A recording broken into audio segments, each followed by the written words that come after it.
자, 다음 자료 나와 있는데 한번 보도록 하겠습니다. 가족관계에 대한 거죠. 사망한 영화배 감독 갑에 대한 추모 열기. 갑의 생애가 주목받고 있다. 소설가 A의 친생자다. A의 자식이다. 이런 얘기죠. 갑은 B의 도움으로 영화 감독이 될 수 있었다. B는 영화 제작사인데 A가 남편과 사별 후 홀로 갑을 키우며 갑을 키우다 B와 법률혼을 하였다. 이제 B와 이렇게 법률혼을 했다 이거예요. 근데 뭐 갑이 이제 갑하고 B는 뭐 이제 B가 갑을 양자로 입양했는지 이런 내용은 안 나와 있습니다. 한편 갑은 을과 이혼으로도 주목받았다. 갑의 작품마다 출연했던 을은 갑과 성격 차이로 갈등을 겪다 이혼을 요구하였다. 갑이 하여튼 을하고 결혼을 했네요. 갑의 자녀로는 병이 유일한데, 근데 병은 을과 정의 혼인 중에 출생자로, 그러니까 병은 을이 원래 그 전에 정이라는 사람과 이제 혼인 관계가 있었는데 거기서 이제 병을 이렇게 출산을 했었나 봅니다. 적법한 절차를 거쳐 갑에게 친양자로 입양이 됐어요. 여기 이제 친양자로 입양이 된 거죠. 그럼 이 정하고의 관계는 끊어진 것이다 라고 볼 수가 있습니다. 을하고의 관계는 당연히 유지가 되고 있고, 여기 이제 엄마고 여기는 아빠니까.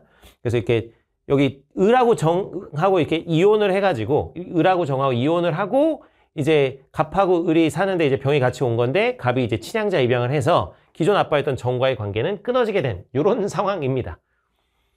자, 을과 근데 또 이제 갑이 이혼을 했죠. 을과 이혼을 하면서 병의 친권자로 갑이 결정이 됐고 병의 양육을 위해 최선을 다했다. 근데 이제 이혼 후 연이은 작품 실패를 힘들어하던 갑의 건강이 급격히 악화된 것은 A와 병의 사망 이유라고부터 정해진다. A가 지병으로 사망하고 또 한 달 후 이 어린애인 갑병도 이렇게 사망을 했다 그래요. 그래서 이 갑은 또 하여튼 이렇게 힘든 것들을 겪고 갑도 결국 사망을 했는데 유언을 남기진 않았다고 합니다. 자, 그러면 A의 사망 당시, 자 여기 A의 사망 당시죠. 그럼 여기 을은 엄마잖아. 엄마하고 이 병하고 당연히 친자 관계가 있죠. 이거 둘은 끊어진 적이 없습니다.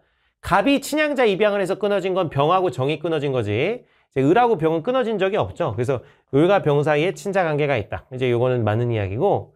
병의 사망으로 정은 병의 상속이 정하고는 관계 이미 끊어졌어요. 전혀 상관없고. 갑의 사망으로 여기 갑도 결국 이제 죽은 거지. 갑의 사망으로 자 B는 갑의 상속인이잖아요. B하고 갑은 어떤 관계인지 정확히 나와 있지 않습니다. 그거는 그냥 뭐 이게 자기 부모의 배우자인 건데 이 B가 갑을 또 입양했다라는 뭐 그런 내용이 없기 때문에 이제 갑의 사망으로 B가 이게 둘이 친족 관계가 형성이 되어 있는지 여긴 제시가 되어 있지 않기 때문에 이건 알 수가 없는 얘기고.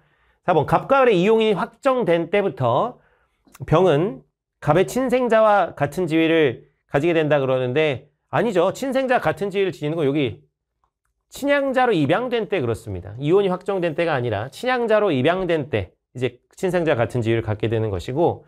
자, 병의 사고 당시 을은 병이 자기의 명의로 취득한 재산에 대한 관리권을 가진다. 이 자기 명의로 취득한 재산에 대한 관리권은 요게 포함하는 것이 친권이죠. 그 자식에 대한 여러 가지 권리들 친권인데 친권은 누가 가진다고 있어? 병의 친권자로는 갑이 결정됐기 때문에 을이 갖는 것이 아니라 갑이 갖게 되는 것이죠. 자, 그래서 정답은 1번 되겠습니다.